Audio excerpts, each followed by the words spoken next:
दर्शन को मेरो जिया राहुल सालो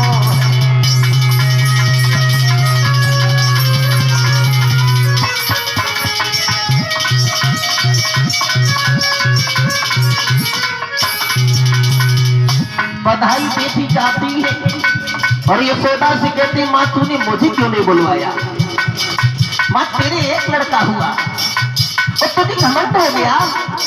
अरे हमारे घर पर चल के देख ले, लड़का संजा को हम भूल जाती है, मैंने रोटी खाए नहीं खाए रह गए और मुझे कभी घमंड नहीं हुआ। मैंने सबे बुलाया पर माँ यशोदा तुमने हमें क्यों नहीं बुलाया? मैं गरीब परिवार से हूँ इसलिए क्या? यशोदा बोली सहेली ऐसा नहीं है, ये लड़का हमारा नहीं है, ये सब तुम्हारा है, सबका है। यमुना पे माँ सुन के आई, मेरी यशोदा ने लल्ला चायो तेरे लड़का को देखन को ये रोजी राहुल चायो है।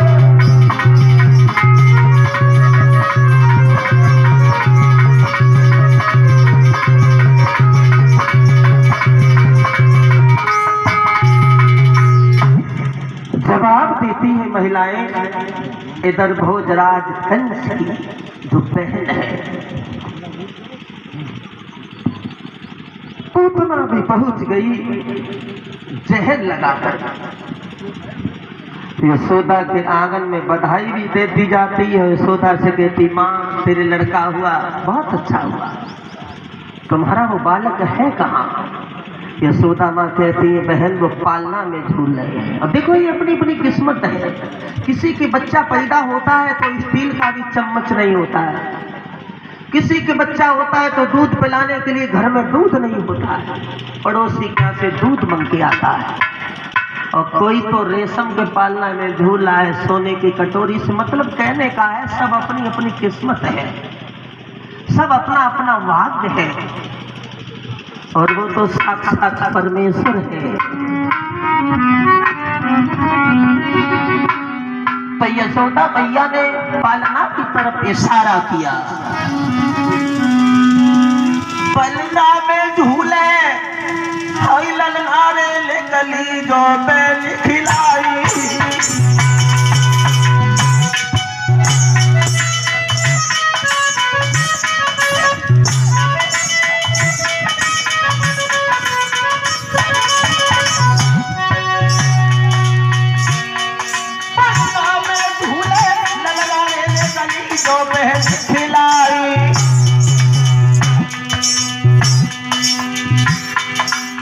सुनी पूतना बात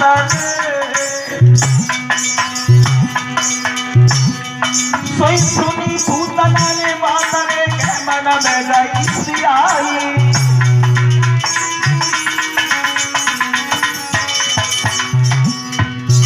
पूतना यही सुनना चाहती थी। भगवान यादवेंद्र सरकार योगी राज कृष्ण भी रोने लगे। आ गई बाजीगरनी, सबसे बड़ा जादूगर तो मैं हूँ और हमें याद तू बाजीगरी दिखाने आई है। कितना यशोदा माँ को तू हित दिखा रही है, लेकिन तू हित ऐसे नहीं है मेरी। तो तूने हमारे पीछे ना जाने कितने बच्चों को मारती कुचलती हुई हमारे आंगन तक आई। आजा आजा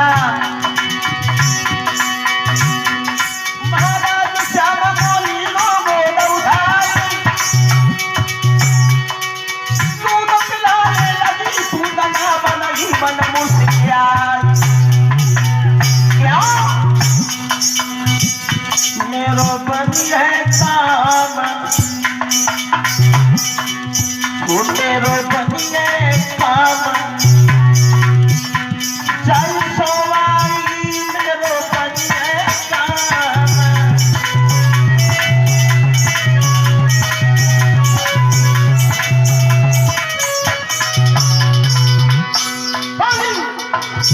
लगता है यशोदा बहुत भोली बहनी है, समझ नहीं पाई। भगवान रोते थे और जैसे ही पूतना ने गोदी मिला, यशोदा बोली बहन नजर न लग जाए मेरे बच्चे को। ये इतना शांत आज है जितना आज तुम्हारी गोदी में हंस रहा है, इतना कभी नहीं हंसा। बहन तुझे बच्चा खिलाना आते हैं ना? पूतना बोली हमारे तो 10-12 बच्चे, और मैं जानती हूँ कि बच्चे कैसे छुपाए जाते हैं। तुम क्या जानो, तुम्हारे तो अकेला लड़का है, जरा हमसे सीख लो।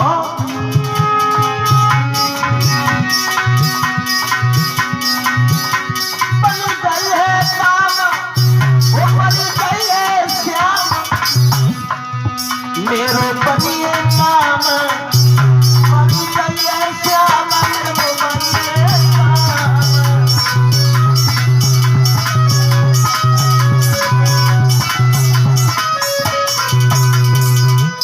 यशोदा मैया के इशारे पे गई, श्याम को गोद में खिलाने लगी। श्याम खिलखिला के हंसने लगे। उसने दूध पिलाना शुरू किया जो जहर लगा दी गई, और इतना जहरीला पाई जन की ओठ लगते ही मर जाए। श्याम ने दूध पिया, खूब पिया, और जब दूध कहां तक निकला, दूध नहीं निकला, पर श्याम ने काम बंद नहीं किया। दूध के बदले वो खून पीने लगे।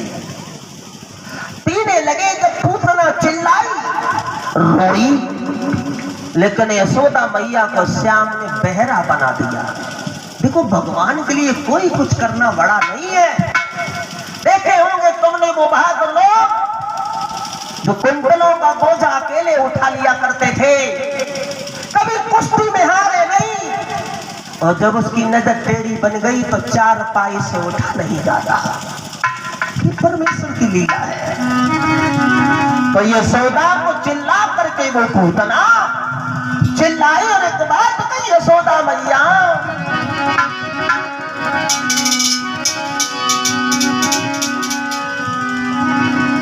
कि मैया तू बचाई ले लाला से, और जीते जी लौट नया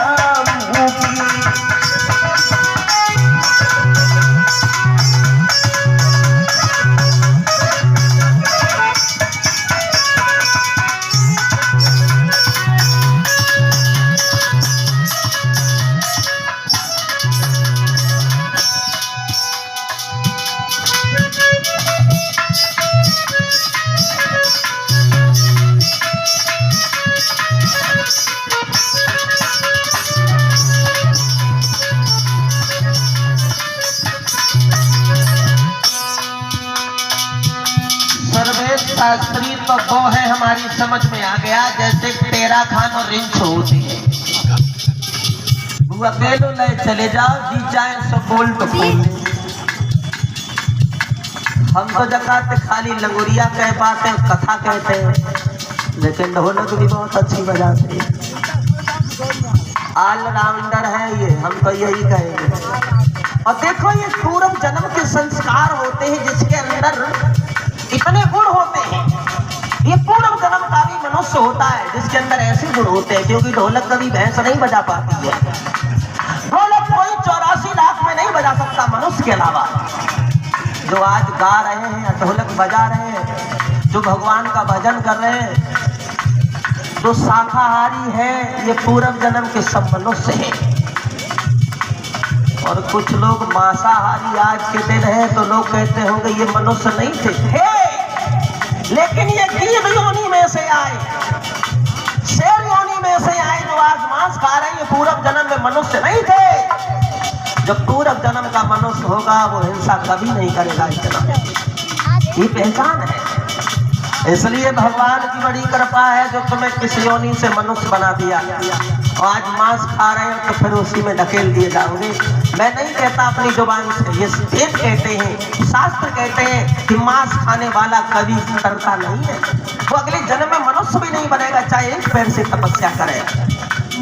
इसलिए निवेदन है हमारा, जो लोग मांस खाते हैं वो छोड़ दीजिए, क्योंकि भगवान बड़ा दयालु है, गलती को माफ भी कर देता है, लेकिन गलती पे गलती करते रहना फिर कभी माफी नहीं मिलती है। सोचो पराए मांस को नोच नोच के खा रहे हो, अपने केवल प्राणों के लिए, अपने शरीर के लिए। कभी अपने दांतों से काट के अपना शरीर देखना, कितना पीड़ा होती है।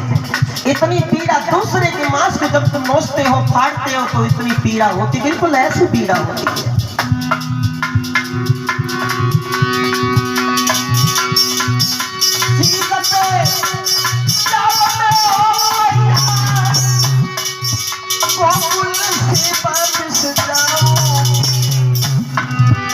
यमुना की कसम खा रही हूँ, नहीं वापिस कभी नहीं आऊंगी।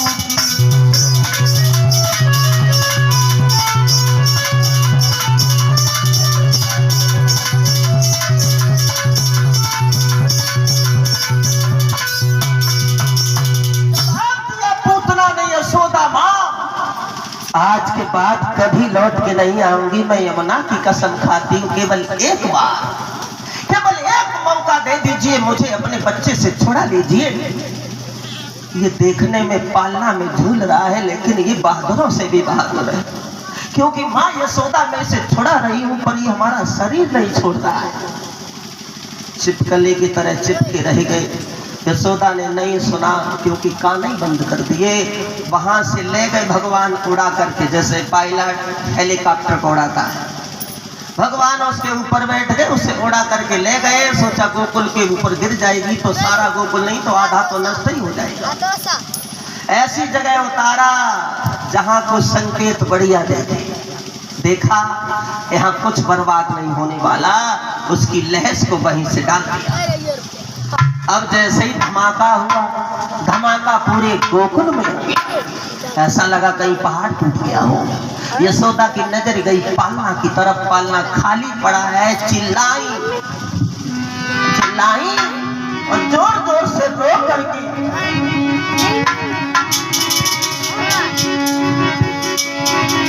रो करके यशोदा बोली है, मेरे ललना को ले गया है।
पालना खाली पड़ा, पसीना छूट गया।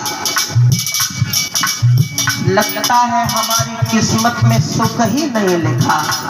पुत्र का सुख मेरी किस्मत में विधाता ने नहीं लिखा। लगता है जो हमारी बहन बन के आई थी, पड़ोसिन बन के आई थी, जो बल्कि राक्षसी थी,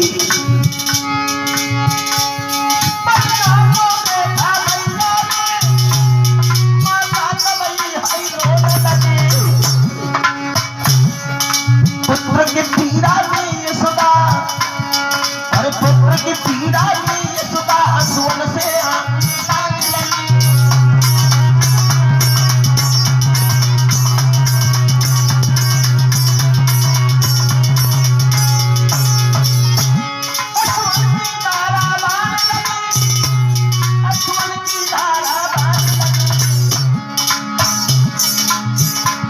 यशोदा मैया तब दे रो करके मन में व्याकुल होने लगी।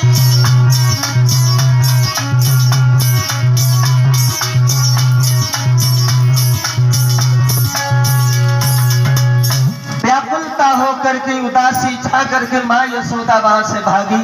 रोहिणी साथ ही साथ में भागी। पूरे गोकुल में शोर हो गया। सब नर नारी, बुजुर्ग, बच्चे सब रोने लगे।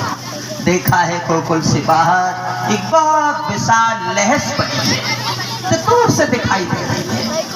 अब श्याम सुंदर उसकी छाती पे हंस हंस के खेल रहे हैं।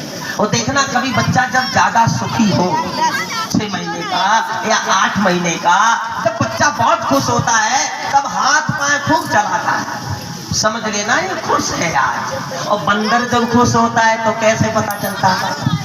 बंदर जब खुश होगा तो जिस डाली पे बैठा होगा वो डाली खूब हिलाएगा, पहचान होती है।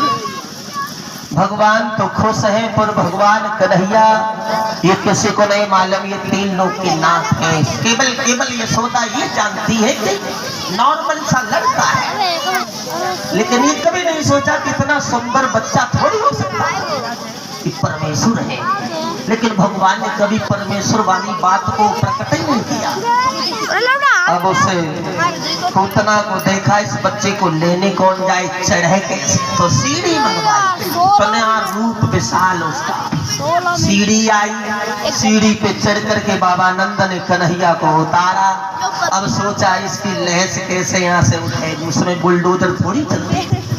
तो प्रमाण ये मिलता है कि उसकी लहस के टुकड़े किए गए, फिर उसका अंतिम संस्कार किया गया। पूरे गोकुल में शोर हो गया। बाबा नंद ने बहुत दान लुटवाया, बहुत दान, सोने का, धन का, अन्न का बहुत बड़ा विशाल भंडारा किया कि मेरा बच्चा बच गया। और देखिए जो लोग धर्म करते रहते हैं, जो कथा करवाते रहते हैं, वो जीवन में कभी दंडित नहीं होते हैं। धर्म की पराजय कभी नहीं। धर्म प्रताड़ित हो सकता है, धर्म में संकट हो सकता है, लेकिन नतीजा उसका विजय प्रमाण पत्र का लिखा जाता है। ले आए श्याम को, बधाइयां बजती हैं गोकुल में। एक नहीं अनेकों राक्षस जाने लगे। कंस ने सोचा बहन अभी तक नहीं आई, अब जिंदा हुए तो लौट गया है, जिंदा तो है ही नहीं। कंस ने चैन से नहीं बैठने दिया, न खुद बैठा और न बैठने दिया। अकासुर को भेजा, बकासुर को भेजा, तणावृत को भेजा, यानी कहने का मतलब जितने उसके ग्रुप में दुष्ट थे, भारी से भारी बहादुर बलवान गए, लेकिन जिंदा लौट करके नहीं आए। श्री सुखदेव जी वर्णन करते हैं कि महाराज परीक्षित चिंता ना करके, चिंता छोड़ करके भगवान की कथा में मन लगाइए, सुनिए। ये वो भागवत की कथा है, स्वर्ग नहीं बल्कि वैकुंठ धाम ले जाती है। अच्छा, कुछ लोगों को भ्रम होगा कि वैकुंठ में और स्वर्ग धाम में, स्वर्ग में कितना अंतर है? थोड़ा अंतर नहीं है, बहुत बड़ा अंतर है। जैसे जमी आसमान का अंतर है, ऐसे स्वर्ग का और वैकुंठ का अंतर है। मान लीजिए, मैं आपको उदाहरण के रूप में बता रहा हूँ। स्वर्ग ऐसे मान लीजिए जैसे लखनऊ की कुर्सी योगी को मिल गई, कहीं अखिलेश को मिल गई, कहीं किसी को मिल गई। और वैकुंठ धाम ऐसे मान लीजिए जैसे दिल्ली की कुर्सी, पूरे भारत का राजा। तो एक दिन जागृति जागी राजा इंद्र की। राजा इंद्र ने देखा कि जमीन पर राजा परीक्षित क्या कर रहा है। उसने अपने गुरु से पूछ दिया, गुरुदेव ये सारे लोग इकट्ठे क्यों बैठते हैं 4-5 घंटा के लिए? गुरु ने बताया, मेरे लाल भागवत की कथा हो रही है और इसे राजा परीक्षित सुन रहा है। उसे एक श्राप लगा है, लेकिन उसे श्राप वो माफ हो जाएगा, वो वैकुंठ धाम के लिए जाएगा। बोली, गुरुदेव वैकुंठ के लिए जाएगा? बोले, हाँ भाई हाँ। तो इंद्र के मुंह में पानी आ गया। छोड़ दूं ये कुर्सी, क्या है, वैकुंठ धाम मैं भी जाऊंगा। इसने अमृत का घड़ा लिया और उसमें थोड़ा पानी वानी मिला लिया। सामने आया राजा परीक्षित की जो कथा चल रही है, व्यास पीठ के सामने खड़ा हो गया राजा इंद्र। सुखदेव जी से कहा, सुखदेव जी कथा बंद करो। बैठा नहीं, खड़ा रहा। क्यों भाई, ये कथा राजा परीक्षित को न सुनाइए, आप मुझे सुनाइए। और मैं ये अमृत का कलश लेके आए हैं, इसे आपको देंगे, आप पीजिए, अमर हो जाइए। सुखदेव जी बहुत हंसे और बोले,